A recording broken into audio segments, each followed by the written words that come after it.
En pile moun ap mande, eske Haitian Family Reunification Program nan la toujou?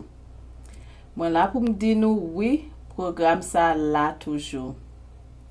Mwen se avoka Rit Jean, mwen son avoka ka praktike droit nan dosye imigrasyon Etats-Unis. Jodi a mwen vin pale nou de Haitian Family Reunification Program.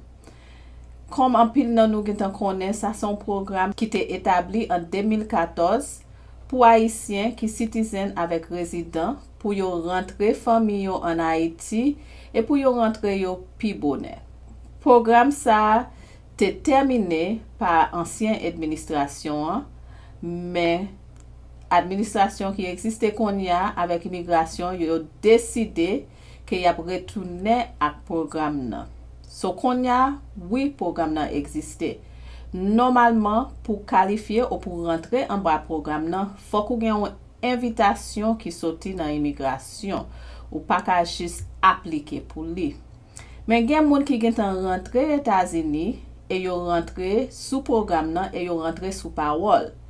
Moun sa yo ki gen tan Etats-Unis, fok nou pran pote atensyon avek ki dat parol nou ap espire e fok nou pote atensyon avek ki dat on visa ap vin disponib.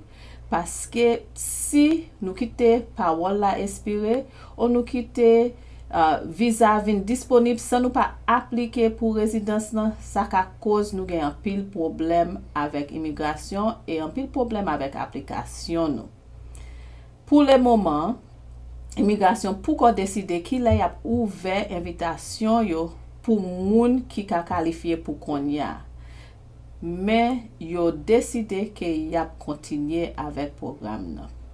So si nou gen kesyon sou sa, ou si nou gen kesyon sou lot sije imigrasyon, nou medrele nou nan 954-278-9332, 954-278-9332. Merci.